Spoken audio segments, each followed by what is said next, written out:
to SCDCENT Presents the Aged Woman. I am your lady, Miss Nicole. And today, because I got to stop calling myself girl, because I don't want y'all to take it like I'm calling myself a girl. You know, I'm like girlfriend, you know, your friend that's a girl. But some people might just take that as like me calling myself a girl when we all know I'm not no girl, I'm a grown woman. But so, all right, today we're going to get back to that good herb talk. And something that I want to talk about is how I've learned to make like some teas. Now, I'm a tea drinker, but I'm a coffee drinker too, but I'm now a tea drinker. And the reason why is because I can put the herbs in the tea, which is wonderful. So I'm going to share some things that I learned with you guys about how I incorporate the herbs into my teas, to make teas, and how to use your herbs, different ways to create different concoctions with your herbs, different ways to store your herbs. I'm going to share all that information with you. These are some things that I've been coming up with. So here we go. So the first thing that we're going to talk about is making your concoctions. And I call them concoctions because that's what they are. Because you just putting together some things and you just going to give it a try to see what it do. The best person that you're going to be able to try your herbs on is yourself.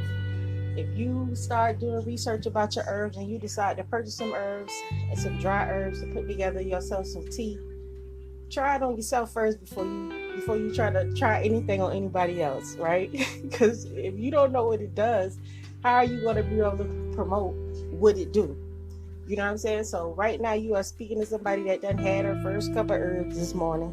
You know what I'm saying? So that's probably why I'm wide awake and like clear and focused, because that's like a great side effect that the herbs that I've been experimenting with gives me. And I really love that.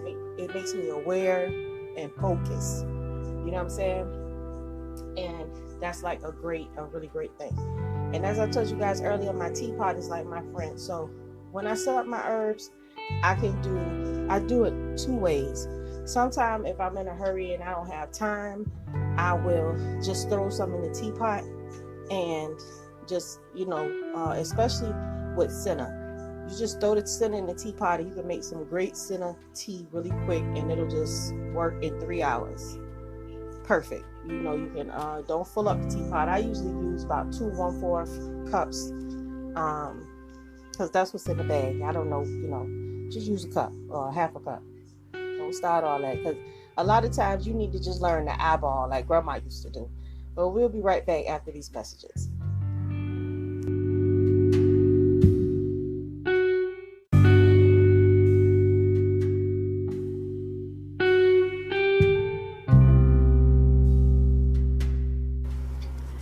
And welcome back to that good herb talk. And today we talking about teas. So now, like I was saying before the break, I definitely like to like I say, a quick leafy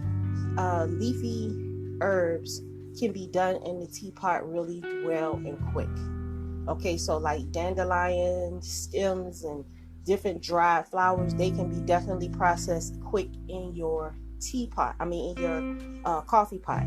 That way you don't have to worry about so much filtering. That because if you put a paper filter down in the teapot and then run the herbs through there, it's like the coffee. So you don't have to worry about all the ground, and that's really good. Now, I don't recommend putting powders. A lot of heavy powders, like I realize, like kelp powder and ginger powder, that stuff, it has a really hard time of disintegrating. So I think like powders would be good when you make thick soups and stews. That way you can just eat the powder. You see what I'm saying? Because if you're not a pill taker, and my husband, he has to take so many pills. Like I hate bringing him, baby, I got a pill. I don't want to give him pills, because it's just, I feel bad for him. He got to swallow all those things, and I don't want to do him like that. So what I do is I'll incorporate the powder form so he can get a variety of herbs. When you learn how to apply herbs, because we didn't go to school, and my methodology of trying to understand is you can put a combination of herbs together to make them do certain things to you. You don't have to limit how many you take. You just have to be eating right so your body can absorb the herbs the way that you're supposed to absorb them. But they're going to help you anyway, because that's what they do. They nourish your body. But to make them more potent, you got to clean the bad stuff out of your system in order for the herbs to work. And the more that the herbs work, it clears up your thinking, so you'll be more conscious of how you're treating your body. Because why would you be entertaining putting herbs and going through all this stuff to cleansing your body and you still eating the same thing? So it's all gonna work out. So once you cross that line and you decide that you really want to start getting interested into weight loss and better health, is going to follow, because you can't just start messing with the herbs and keep a non-sedentary lifestyle. You're going to change because it makes you change. So that's just another thing to be aware of. Don't just get involved in dealing with herbs and you're not ready for the effects that there's going to be effects. Mind, body, soul, spirit, all that's going to change. Okay? So we'll be right back after this message.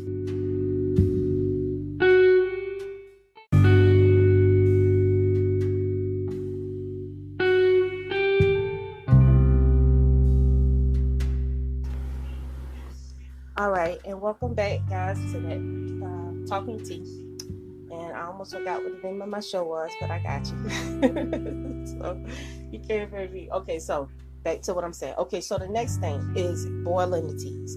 Now, when you have stuff like roots and barks and hard things, you definitely want to boil them. But something that I like to do is to allow them to soak in either spring water or distilled water overnight, right? That doesn't that sound good? Like you want to let it soak overnight to get all that nutrients and minerals and everything that your body needs out of the herb overnight. So let it soak overnight, and that will definitely assist in you. That will assist in you getting the most out of the herbs. Let them soak overnight. And then in the morning, if you like, you could pull that water off. And I'm sorry, guys, I'm getting a piece of root right now to throw inside some herb tea I'm making. But you can definitely take you can just strain it off, and you definitely want to get you a fine strainer, because Lord, a lot of those pieces are really small, and you definitely want to make sure that a lot of times people don't like to have food and roots and debris all in their mouth.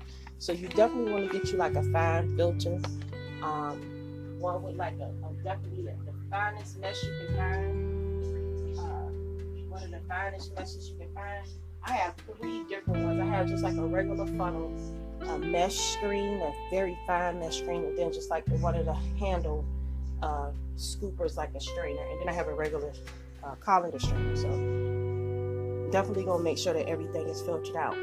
Now, and like I say, just let them soak. You let them soak for a couple of days, a couple of hours, or however you want to do it. Then turn the pot down on low. And like I said, stainless steel is everything. You do not want to use non-stick for this type of stuff, because herbs need to cook, and they need to slow cook and infuse. You know what I'm saying? And also, right now, you need to be saving your containers, drinking containers, gallon water jugs, to keep your herbs in. I have begun to do that. I kept a gin bottle, a big plastic gin bottle back in the days. That is holding my herbs right now in the refrigerator, which is beautiful. I needed that. So you want to keep your herbs cold, so whenever you get ready to use them, they're available and fresh. But after these messages, we'll be right back.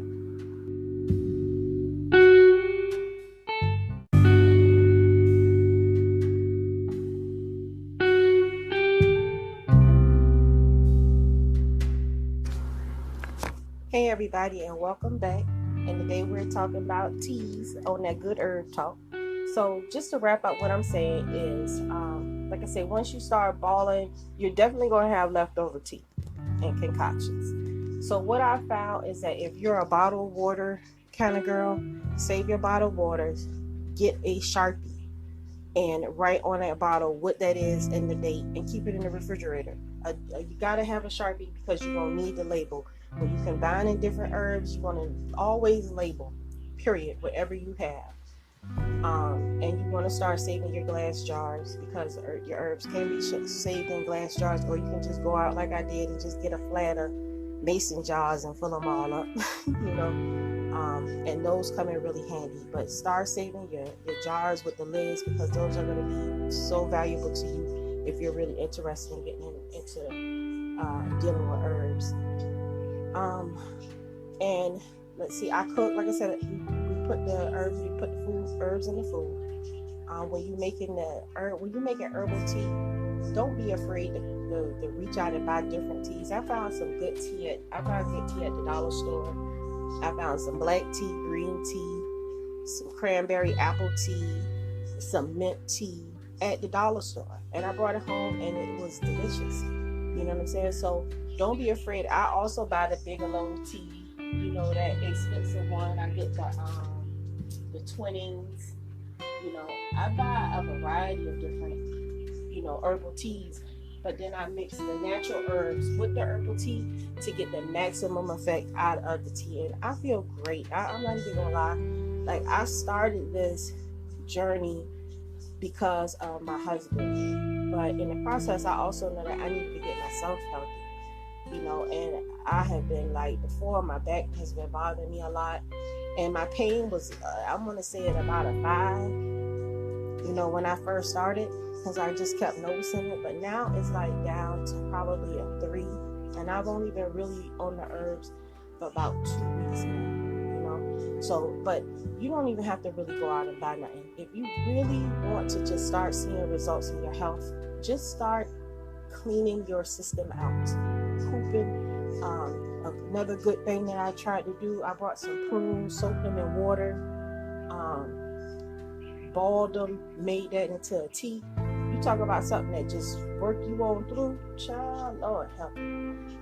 But that all lasts. We gotta, if you start pooping at least 3 to 4 times a day, and I know y'all like, I ain't got time for that, but you better find some time, because that bloating in your belly is a ticking time bomb to make you sick.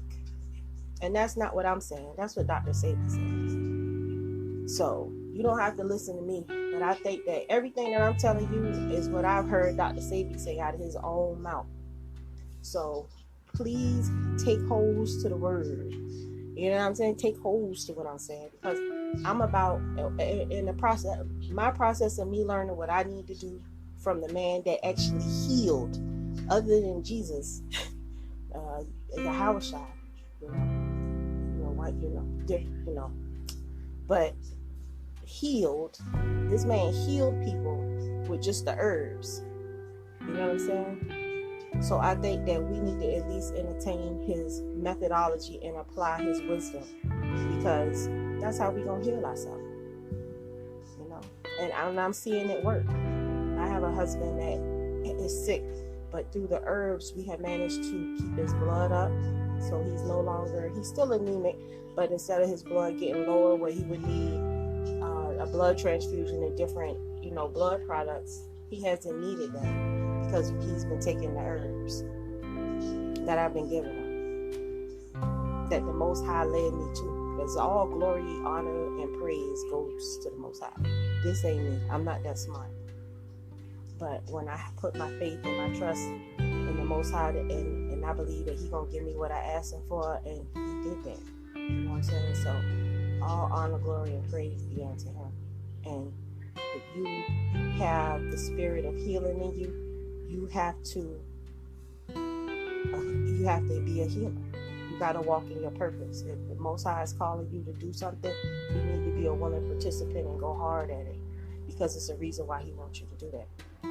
So I love you guys, and if you have any questions, feel free to hit me up. Shalom.